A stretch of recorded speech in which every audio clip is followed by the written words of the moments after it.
Hey, how you doing everybody? My name is CherryBoy, and welcome back to A Light in the Dark. Let's get right back into it. So what now? Remaining actions 3. I'd say let's chat. Yes, with a young girl. So cold, why me? What do you picture me as? Where did your big sis go? You really believe in her? Why me? I don't know, yeah. Why me? What do you mean? There are many rich people out there to kidnap. Why me in particular? Wouldn't a little kid be an easier target? I still didn't know why they picked me. If I could figure that out, maybe I could guess the culprit's identity. I don't know. Big Sis just asked me to guard you. Okay, inquire further. Yes. So this was all planned by that Big Sis. No, it was Mr. Ken. She tried to defend her Big Sis, but shut up immediately upon realizing she shouldn't say anything more. Mr. Ken. I have no recollection of that name. Did they really pick a target at random? Or was there another culprit, and that guy was their only point of contact? Ooh, but dang it. That Mr. Ken you just mentioned. I don't know. I tried to trick her, but failed. Hanging her head, she answered unhappily. Her voice was as cold as her gaze. Ooh, now that's something. So what now? Observe. Oh. Okay. Let's observe the closet. It is a wooden wardrobe closet of a certain age, with a nasty, moldy smell. The ravages of time really messed up the door, as though one kick would totally shatter it. Interesting. Let's go back.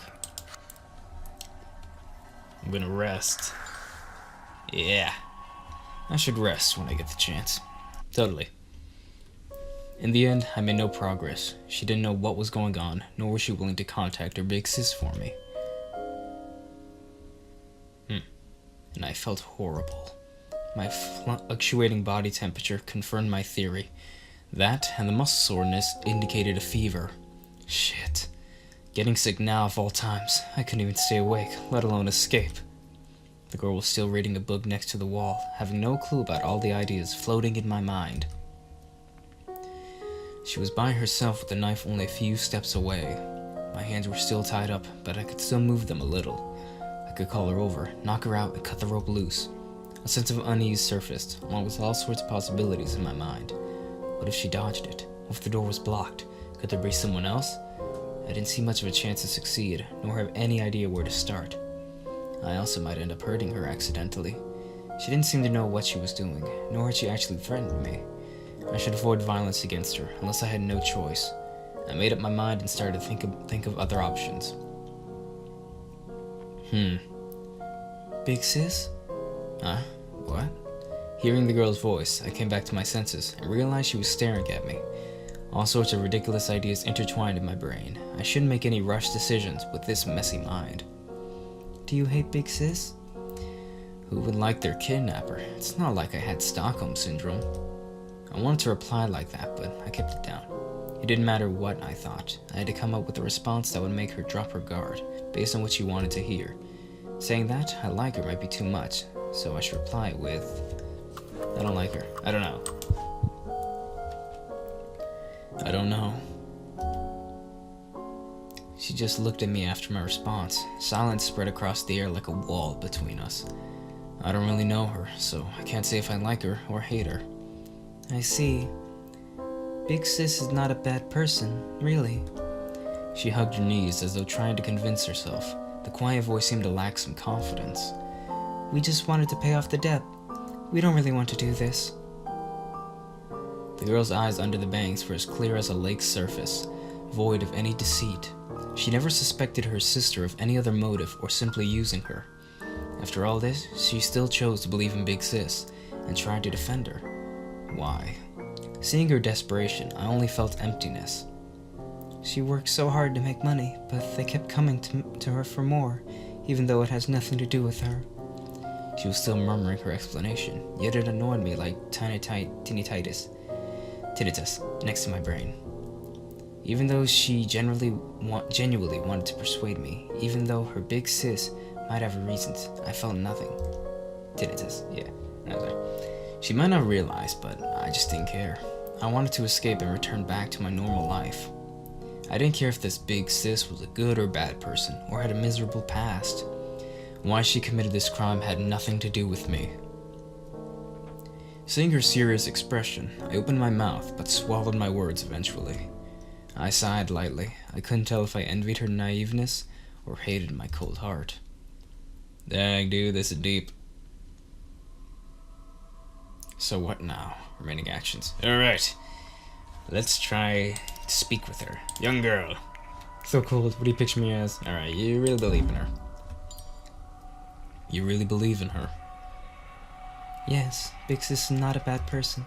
She nodded without hesitation, not realizing she was the one locking me up here.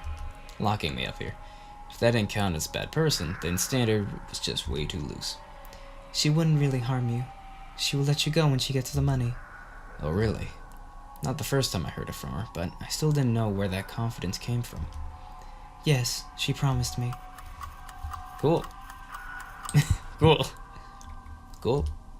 So please, just wait a little longer. What if she can't get the money? Now I wanted to think about the possibility. Her face darkened. Never mind, forget about it. Interesting. Let's talk to her again. What do you picture me as? What do you figure me as? Having no idea how much they misunderstood, I couldn't help but ask. Her answer was surprisingly simple. A rich person? Remembering all the past conversations, I sighed helplessly. I think you must have quite a misunderstanding about rich people. Rich people aren't all bad people. She looked at me silently, not really believing me. Try to judge for yourself. Yeah, that'd be good. I don't know what news you've seen, or what your big sis has told you that makes you think all rich people are bad. But what have I actually done? Do you think everything she said is true? Try to judge for yourself with your own eyes. I tried to convince her subtly. If she could understand, then perhaps I could get out of here without much risk. I don't know. She refused my glance and didn't want to hear any more from me. I sighed lightly. If I couldn't change her mind right now, then I had to wait for another chance. Alrighty then. Let's talk with her. Since I'm getting sick, let's mention how cold I am. So cold. She made a sound to indicate she heard me. I waited a while before continuing to talk. If only it was a little warmer. With my movements restrained, I had no way to get information if they didn't talk to me. To get information from her, I needed to find a way to make her talk. After all, telling her directly, I want to talk, most likely wouldn't work. You really don't talk much, do you? Yeah, no coffee. You really don't talk much, do you? No. One word ended the conversation. Even I didn't know how to continue. Regardless of our difference in age and background, plus the fact she was the kidnapper's accomplice. Yeah. Alright then. Well, geez. Day 3 noon.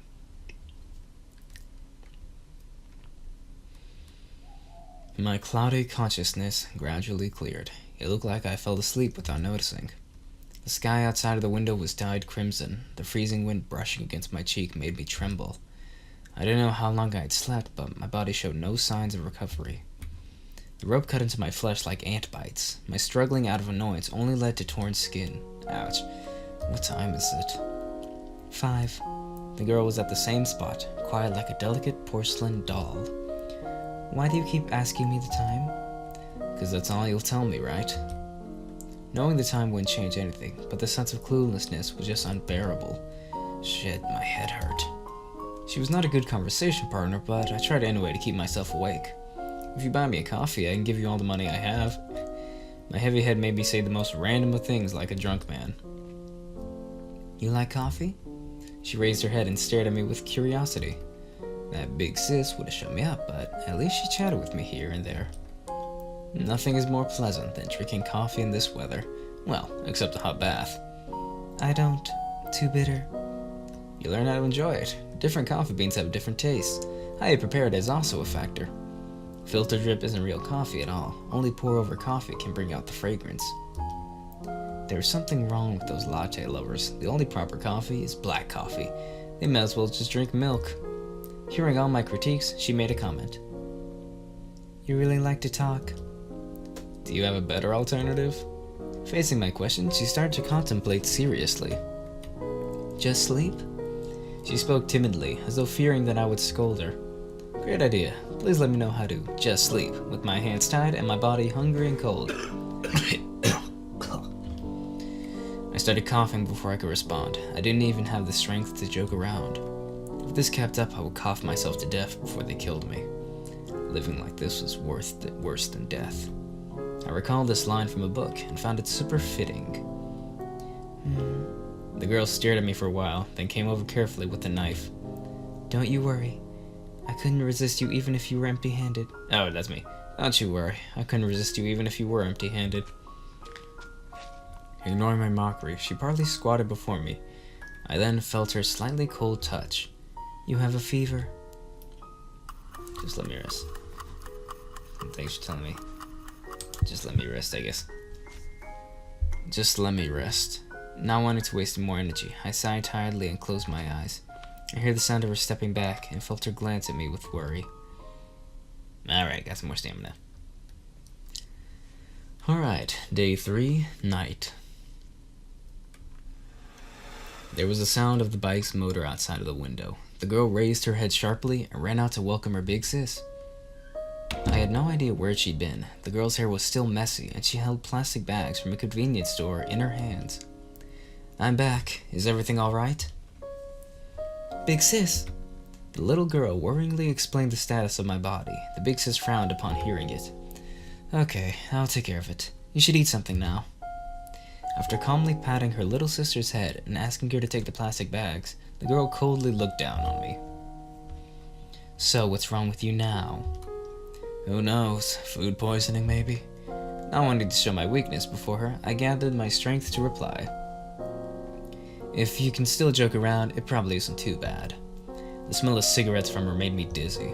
She covered my forehead with the back of her hand, and then checked my body temperature in a much rougher way than the little girl. What a fragile body you have here, rich boy. Can't take some wind?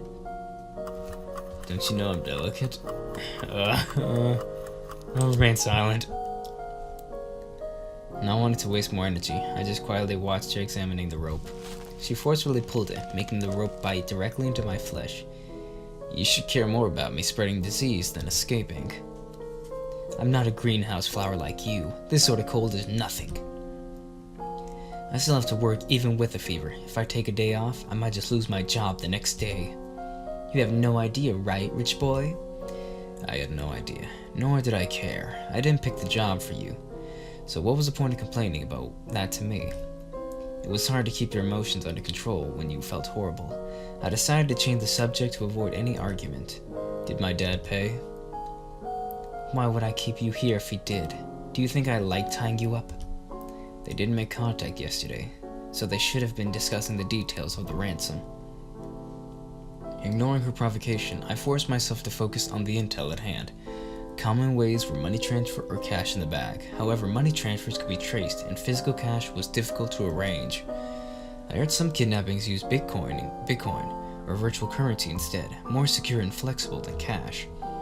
Even a high schooler with a back could kidnap someone. The question was how to get out of the situation. Save your breath and just rest. I have no desire to call a doctor if you pass out. Thanks for the heads up. She had a point. I shouldn't find more things to torture myself with outside of just my body. I tried to lean back and let the wall take some of the weight. This was a more comfortable pose than what I had in the past few days, but it only made me feel just a tiny little bit better, far from having a good rest. Sis, can I have all these? The girl took out all kinds of food from the bag, bread, cookies, and steaming hot oden. The smell only made my headache worse. I already had dinner, so you just dig in. She replied softly, treating her in a totally different manner.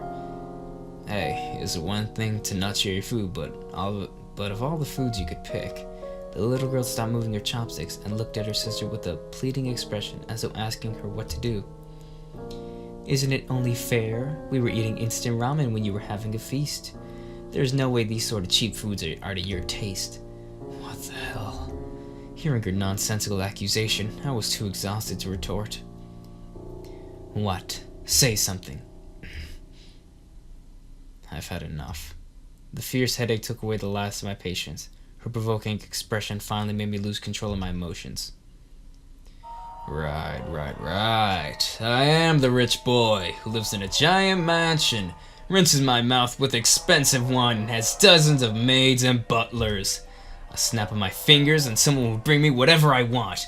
I smash the plate to the ground after 2 bites, then whine about what kind of crap this is. Someone drives me to school every day. I have LV bags and Rolex watches. All my accessories from top to bottom cost millions of dollars, and your poor ass can never even afford one of them. How's that? Is that what you have in mind? There was no thought behind those words, just my accumulated rage and frustration coming out like a flood. I was tired of this conversation. There was no middle ground. They forced their imaginative perception upon me and totally ignored what they had seen. You don't know shit about me, nor do you even care. From the very beginning, you decided to hate me, just because I live a better life than you. All rich people should die. All of them are trash that can't help themselves from running over people with their fancy cars, right? So cut the bullshit if you don't know anything. The blood all rushed to my head. I was close to passing out from the headache, but yelled at the top of my lungs anyway. The room echoed with my sound. The little girl curled up next to the wall with a scared expression, as though I wasn't tied up. Are you freaking kidding me? Her eyes flashed with raging fire, and she yelled back at me with equal force. I should probably do that again. Okay. Unlike the weakness the little girl showed, the big sis stood up forcefully. Actually, hold on, wait, don't. No, wait, yeah, okay. Sorry. Oh, here it is. So cut the bullshit if you don't know anything! Alright, there we go. Unlike the weakness the little girl showed, the big sis stood up forcefully. Have you ever felt hungry? Ever worried where to sleep at night? Ever had someone burst open your door to collect debt? I don't know shit about you. Then what the hell do you know about me? Huh? Do you know what we were dealing with when you were going to school? When you were sleeping? That's why I hate your lot. By what right can you live like that? By what right can you speak like that? You don't care about us, because it is none of your business. Yes, it isn't. I didn't care what would happen to me. I just wanted to vent all my frustration from my chest. So should I feel guilty for Siberian refugees? For you responsible for ISIS? Give me a break! Why should I feel responsible for your life? Why should I kneel before you and apologize? I have nothing to do with your poverty. And it's my fault! Her raised fist smashed against the wall. The girl's roar was mixed with sobbing. Her voice echoed through the room. Everything seemed to stop at that moment. Her face was twisted with rage, with lips turned blood red from biting. I could also see her hand trembling. You think I enjoy this? You think I don't want to live better? I freaking wish! I was born with a silver spoon in my mouth! Why can some people have a comfortable life without doing anything? Why does my life have to be a living hell? Tell me! Facing the girl's emotional accusations, I couldn't respond immediately. It was neither of our faults. It wasn't even about any individual, but something that was decided before our birth. No reason, no explanation. The world is just not fair. Remembering what she said before, I repeated it. Hearing that the girl burst into laughter. It sounded relaxed yet mocking. Mysterious, crazy laughter. Yes, the world isn't fair. So none of us should complain about what happens in this damn world, right? Not able to find any words, I averted my gaze. Well, that was pretty emotional and deep. Hope you enjoyed the voice acting. Exhaustion took over me once I calmed down. I could barely talk when I leaned against the wall weakly. Chill. Someone might call the cops if he yelled this loud. She looked at me over her shoulder, then clicked her tongue unhappily. Shut up. I don't want to beat up a dying person. How nice of you, I said half-jokingly, feeling much more relaxed after releasing all my pent-up thoughts. I couldn't focus my eyes anymore. Enduring my fluctuating body temperature, I powerlessly closed my eyes. There was only everlasting loneliness in the darkness. Tired. Cold. How much longer before this was over? Would I be free if I just gave up? Could I just let it all go and sleep forever?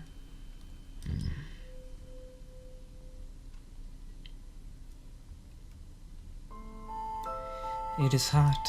Amidst the cloudiness, an icy cold hand covered my forehead. I had no strength to open my eyes. I could only identify the speakers from their voices. What a bitch, acting like a dying man just because of a cold. Easy for you to say. I deserve some credit for remaining sane after being kidnapped and treated like this. Big sis? Will he die? Hearing the mumbling from the little girl, I realized how my senses became sharper after I closed my eyes. Even the air temperature felt extra vivid. There was another hand on my forehead, along with the scent of a cigarette. It takes more than that to kill someone. Despite her words, there was no doubt in her voice. There was doubt in her voice. It took a while before I heard her voice again. Look after him for me. I'll be right back. Click, thud, thud. I suddenly felt a weight on my body. A soft, calm blanket held in my body heat, making it feel much warmer. I could sense the girl next to me with her gaze, and maybe even her breathing. My eyes were closed, but I felt her gaze. No. It was probably just my imagination. I couldn't connect the broken thoughts in my mind. I passed out again. You're back. Mommy needs to head out and take care of something, so have dinner without me. You can eat whatever you like. Lies. If Daddy calls, just tell him I'm in class, okay? Liar. Be a good boy, okay? The laughter of an unknown man, hurried footsteps, and the sound of an engine starting. After removing my shoes, I found myself in an empty living room. I lay down on the sofa. My mind was blank while I stared at the hanging chandelier. I realized now that this house was too big, so huge that it made me feel lonely. His mom cheated. Alright, we did it. Back at the scene of the crime, there was no one in the dark alley. The cold moonlight shined upon the fenced construction site. The criminals always returned to the scene of the crime. A foolish notion, but there was no exception. One couldn't bear the self-doubt, even when ignoring others' gazes. Was there any evidence left behind? Had the cops started taking action? The girl took a deep breath while lighting up a cigarette. The heavy scent permeated her nose, but wasn't enough to erase the unease. She took out a newly bought cold medicine from her pocket. She wasn't sure why she did that. She didn't care about that boy's survival. She didn't even intend to let him leave here alive. It was only now that she realized murdering someone was not easy. He was no longer just a thing. Once you talked to and touched him, he was a living person. It was time to head back. She decided not to think further. She also hadn't had good sleep for days now, just relied on nicotine and alcohol. But she had to keep going, for the ideal life she and her only family deserved. Wow. Oh, man. We did it. Save that. Yes. Yeah. Save. Alright. Yeah.